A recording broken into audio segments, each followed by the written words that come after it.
What's up, everybody? It's your favorite. Hope this one turns out to be a cash cow too's favorite nerd. And today we are looking at the Teenage Mutant Ninja Turtle set from NECA of the Foot Clan, and this is their comic book style deco. And there's a ton of stuff to get into and talk about.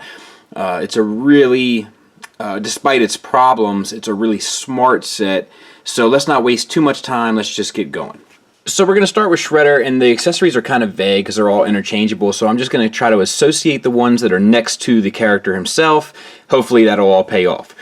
So he's got two extra hands, both gripping hands, both styled the same way, which is similar to the style of the actual figure in that it is plain peach plastic with the black lines painted between the fingertips and then the silver painted on with the black lines painted around to give that comic book feel. It is smart, it is cool, it is nice, and they are a more pliable plastic for the hand, so that all works well. He also comes with two accessories, so to speak. Once again, we're not totally sure. One is this sword, gray paint, silver paint, gray paint, black accents throughout. Looks good. Can he hold it very loosely in this hand and loosely in this hand as well? Let's try one of the foot.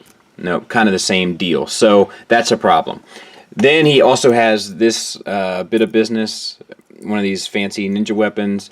You got the black paint painted on, you have the silver paint painted on, and like it's kind of sloppy, but it's like purposefully sloppy to kind of match the comic book lines. And then a real chain, which you know I love.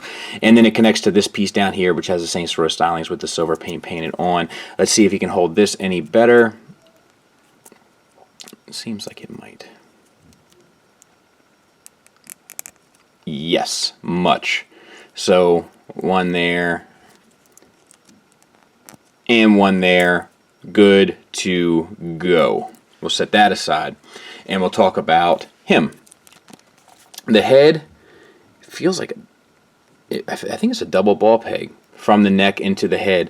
Silver finish on the helmet, and then the black accents throughout. We'll talk about the stylizations real quick. So we got brown down here with the black accents, black with the white eyes painted on. All the black line work is all painted on to give that comic book feel throughout, and it works fairly well. Other than that, no dry brushing really, no washing or anything of that nature. Just sort of straightforward, and it matches the style of the Turtles fairly well, so I think it works in general.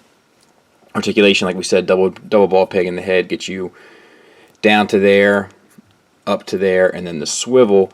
Another joint in the neck would have been nice, and it feels like it might be there, but I can't see it, and I'm not going to force it. We got, hey, baby. This is Grimlock. Grimlock? Uh-huh. Okay. This is what I made from Grimlock. Nice. Do you want to show the people? Mm-hmm. So she just made this at school today.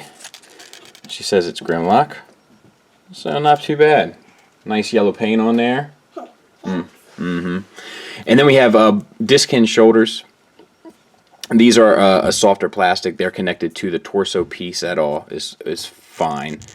These joints, it's typical NECA joints where they're just not smooth, but you can get up to there. It makes me very nervous. And then the swivel is completely intact. It's just this that gets in the way. Bicep swivel, which is almost seamless, looks great. Double jointed elbow. They do come packaged relatively tight, and I stressed one of the elbow joints getting it out of there. We'll see if we can't find it along the way.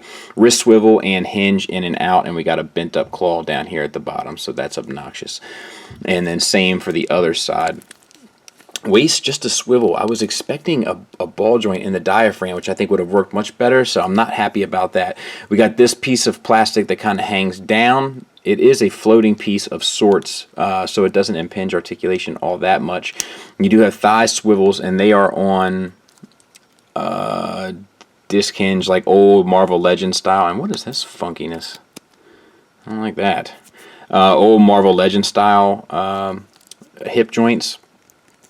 But they do work pretty well. You get out to there, forward to there, because they operate more like a universal. And then the thigh swivel's built in. Double jointed knee, that works phenomenally. Softer plastic, all the spikes are softer plastic. And then I think we just have a ball peg down here at the bottom, which gets you an ankle tilt forward and back, a toe hinge, which is really tight but works fairly well once you get it going. It does scratch the paint, be mindful of that. That's another problem I've noticed with this company. And then an ankle rocker is built into the ball peg, but it's not extreme, so you'll have to be mindful of that as well. Moving right along, we're going to kind of tackle both of these foot soldiers in one clip. They only have one real difference, and that is this one has the head scarf with the extra paint on the eyes. Smart way to kind of make one look unique amongst the others. And they both come with holding hands as well as fist hands. And accessory wise, you get a throwing star. You can hold it like that. It doesn't really work. Throwing stars are a hard weapon to get to work. You kind of need it in between the fingers. So whatever. It is black with the silver painted on top, which still gives it that outline look, so that's cool. We'll set that to the side. They also come with one sword. Silver paint, gray paint, black paint. It looks phenomenal. And he comes with two of those and two sets of holding hands, to be fair. The second one comes with two daggers. They are slightly different from one another in that the gray, the sculpt rather, the handle, and then the little spikes down at the bottom.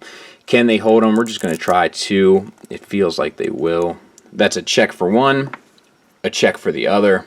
Sword one, sword for the other, so that all works well. Now we'll go through the articulation of one of them. It's pretty much the same as Shredder, but we'll talk about it. This feels more like a single ball peg, but it might be the cut of the chin that makes it more difficult to use. Otherwise, stylistically, we just have the white eyes and the mask that is sculpted very nicely. It's very reminiscent of the comic once again. I'll be honest with you, I think a lot of people like to lie about when they got into the comics, but I definitely got into the cartoon, into the toys, and then I discovered the comics and kind of appreciated the broader scope of it. But that's just me being real. So the little headband here has the little black accents on the purple. I mean, the kind of burgundy as well, so that works. Down to there, up to there, swivel, same shoulders, same tight joint, bicep swivel. I can't even get this one all the way. I guess that's it. Double jointed elbow. Let's see if this is the one that's stressed. It looks like it might be. If you can look right in the middle of that joint there, and that's because it's such a tight plastic. When you go to take them out, it pulled against it that way and stressed the plastic. So be mindful of that if you buy this set. And then the wrist swivel and hinge in and out on another tight joint. Waist swivel done the same way. Universal's done the same way on disc hinges. Forward and back with the thigh swivel, the double jointed knee, the same type of ankle and toe pivot. I'm not going to do it because it probably is going to scratch the paint, and then the rocker is in there. So that all works fairly well, and like I said, they're pretty much identical. And then lastly, we have this accessory, which is done stylistically the same way. We have extra sets of hands which hold it the same way and have these extra details on the top of the hand which match the figure, which we will show here. And once again, it's just a few changes to an overall already done thing, so it's smart. But the head is done the same way. They have the little hat that's added, and then we have the faceplate that is probably just a modification of the Shredder mold. And then this cape here, which is a softer, like kind of almost like rubbery plastic, doesn't get in the way, and it hangs fairly well, like some weight, so that all works. Then we have the forearm guards and hand guards that match the alternate one, so that works well. And there, but the black line work is done fairly well as well.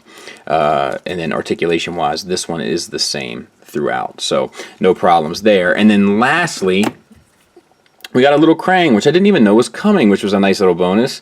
And you just got the swivel on the arms, and then you have the eye paint. The teeth are painted extremely well. Very sharp. And the eyes are painted well as well, and it even has little purple shadows on the pink. So that's really cool. I'll get them all armed up. We'll take a look at them. We'll take a look at them with the turtles, and then we'll get on out of here. And size comparison-wise, there they are with the turtles of the same line. I think that's pretty much spot on perfect. Final thoughts wise, I enjoy this set much more than the game set. I'm not exactly sure why. I think it's because that you didn't have to bite off so much at once, where it was just such a big purchase, and then you had to critique it in terms of how much money you just spent. Whereas this was only like $100. I think $25 a figure is a fair price for this. The Krang is kind of an added bonus. There's tons of accessories. They're all done well, with the exception of the one that doesn't really fit in the hands. The sculpts are all good. It's a lot of reusage of. It's a very, very Hasbro-ish set, if you catch my drift. But at the same time, that kind of makes sense for the character, so you can't be totally mad at it. It's like it's appropriate. It's not like they're trying to fit a round peg into a square hole. But all of the paint is done well. All the sculpts are done well. The articulation works fairly well. Some of the joints are a little too stiff. That seems to be a problem that plagues this company, and I hope that they can get a handle on it. Otherwise, they're going to start losing my money. At least I say that now, and then they'll announce the next exclusive, and I'll be in like a sucker. But until then, I have to say that that is one thing that I definitely want them to recognize and to try to make an effort to fix. Outside of that, I'm very pleased with them. I think that they have a presence, and I strongly recommend them, but I wouldn't pay more than...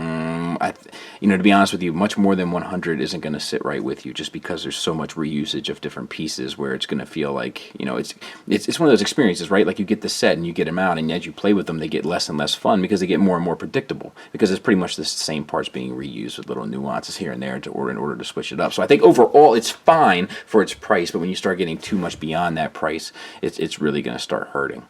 So yeah, I hope that helps. It's a cool set. I'm happy to have it, and thanks for listening. Thanks for watching. Until next time, take care.